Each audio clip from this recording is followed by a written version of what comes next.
আমি মোহাম্মদ আব্দুর রহমান খান। আমি আবহাওয়াবিদ, বাংলাদেশ আবহাওয়া অধিদপ্তর। আজ 19শে আগস্ট 2024 সাল বাংলাদেশের উপর একটি লঘুচাপ সৃষ্টি হয়েছে গত 3 দিন যাবৎ।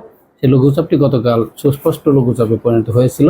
আজ বাংলাদেশের উপরে এসে ল্যান্ডের উপরে লঘুচাপ হিসেবে অবস্থান করছে। এরই প্রভাবে বাংলাদেশের উপরে বৃষ্টিপাত হচ্ছে, বিশেষ করে দক্ষিণাঞ্চল, বিশেষ করে চট্টগ্রাম বিভাগ এবং বরিশাল বিভাগ। সেই সাথে আজ ঢাকা বিভাগ এবং খুলনা বিভাগ সহ দেশের অন্যান্য অঞ্চলগুলোতে বৃষ্টিপাত হচ্ছে। তবে বৃষ্টিপাতের পরিমাণ সবচাইতে বেশি রেকর্ড করা হচ্ছে আমাদের চট্টগ্রাম বিভাগে। চট্টগ্রাম বিভাগে কোথাও কোথাও ভারী থেকে অতি ভারী বৃষ্টিপাত হচ্ছে।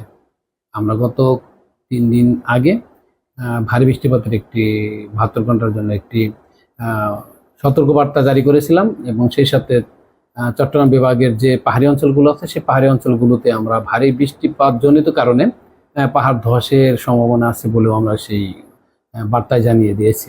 আর যেহেতু বাংলাদেশের দক্ষিণে বঙ্গোপসাগর আছে, সেই বঙ্গোপসাগর এখন কিন্তু উত্তাল রয়েছে।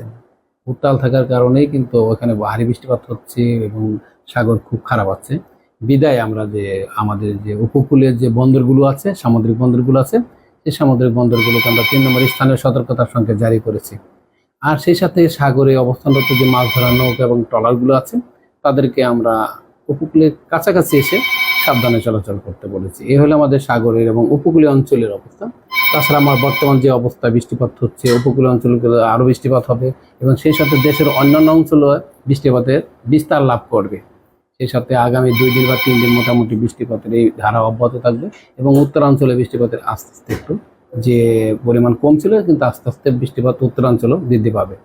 আর দেশের দক্ষিণাঞ্চলেও দেখা যাচ্ছে যে 24 তারিখ বা 25 তারিখ পর্যন্ত এই মাসে বৃষ্টিপাতের ধারা থাকবে। হয়তো মাঝে মাঝে কখনো কমে যেতে পারে, তবে 24 তারিখ বা 25 তারিখ পর্যন্ত দক্ষিণাঞ্চলে বৃষ্টিপাতের এই ধারা অব্যাহত থাকার সম্ভাবনা আছে এবং সেই সাথে কখনো কখনো কোথাও কোথাও ভারী বৃষ্টি অথবা অতি ভারী বৃষ্টিপাতের সম্ভাবনা আছে। এই যে বর্তমানে এখন যে আবহাওয়া বিরাজ করছে, এর পরবর্তীতে কি রৌদ্রোজ্জ্বল যে আবহাওয়াটা, যে তাপমাত্রা বৃদ্ধি পাওয়া এরকম কোনো সম্ভাবনা আছে? আসলে ধন্যবাদ।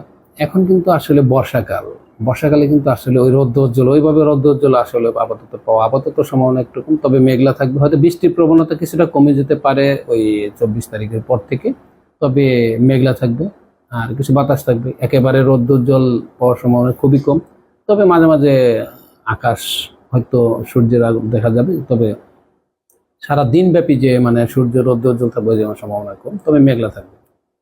উপকূলীয় অঞ্চলে আপনারা কত নম্বর সতর্কতা সংকেত দিয়েছেন? ধন্যবাদ। আমি আগেই বলেছি যেহেতু উত্তর বঙ্গোপসাগর খারাপ আছে এবং বাংলাদেশের উপকূলীয় যে অঞ্চলগুলো আছে সেই অঞ্চল কিন্তু এখন মানে মৌসুমী বায়ু সক্রিয় রয়েছে। আবার আমি বললাম বাংলাদেশের উপরে ল্যান্ডের উপরে একটি লঘুচাপ অবস্থান করছেন, বিদায় সাগর খারাপ থাকায় আমরা সামুদ্রিক বন্দরগুলোকে 3 নম্বর স্থানের সতর্কতা সংকেত জারি করেছি।